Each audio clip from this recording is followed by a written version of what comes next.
Moi, je connais tous les hivers à Paris, les lits de réanimation sont totalement saturés. Nous transférons des patients à Orléans, à Chartres, tous les hivers. En temps normal déjà. En temps normal. Avant la période Covid, on n'en parlait jamais. Comment Avant la période bien sûr, Covid. on n'en parle pas. Alors que nous, on en parle tous les jours. On demande des lits supplémentaires.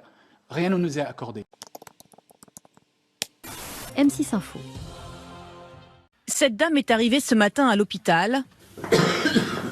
Le diagnostic est posé. Elle est grippée. Ces patients vont s'ajouter aux autres patients qui se présentent habituellement aux urgences et avec un encombrement des lits d'hospitalisation.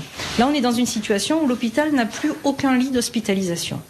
Situation inquiétante dans les services d'urgence. Une centaine d'établissements viennent de déclencher ce qu'on appelle le plan hôpital en tension. En termes simples, cela signifie qu'il n'y a plus assez de lits. Les patients sont parfois soignés à même les brancards dans les couloirs.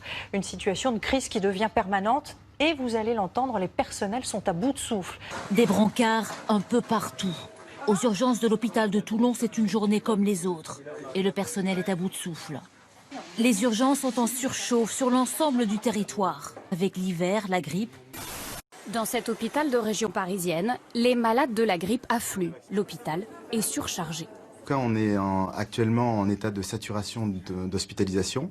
On n'a plus de place à l'hôpital. On appelle les soins de suite rééducation, les unités gériatriques aiguës. Ils sont pleins.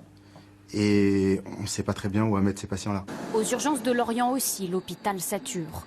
Dans les couloirs ce matin, les patients attendent parfois plus de 20 heures sur des brancards avant d'obtenir un lit.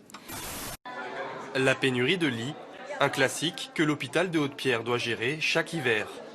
Quand il n'y a plus de lits, on fait au mieux, on a recours un petit peu aux cliniques aux alentours, aux hôpitaux. Il y en a certains qu'on peut gérer aussi en ambulatoire. Et sinon, le cas échéant, il y a des gens qui passent la nuit sur des brancards parce qu'on n'a pas le choix. Le corps médical, lui aussi, est débordé. L'ensemble du service fonctionne à flux tendu. Pas sûr que la situation s'améliore dans les prochaines semaines. La grippe n'a pas encore atteint son pic dans la région. Depuis le début de l'hiver, les urgences sont saturées. Nous, on a un ras-le-bol de ce système-là. On aimerait pouvoir soigner les patients correctement. L'agence régionale de santé a visité hier les urgences pour analyser concrètement la situation, mais aucune réponse n'a été encore apportée. Le gouvernement a mis de l'argent depuis ce début de la crise sur la table, y compris pour les professions de santé.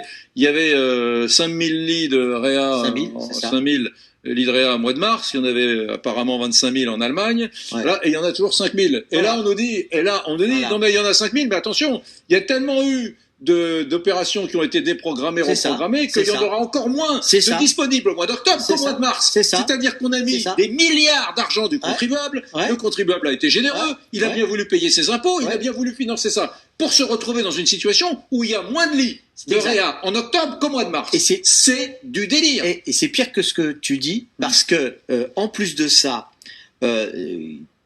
pour des mesures d'éviter la contamination entre les malades, les chambres à 2 lits sont devenues des chambres à 1 lit.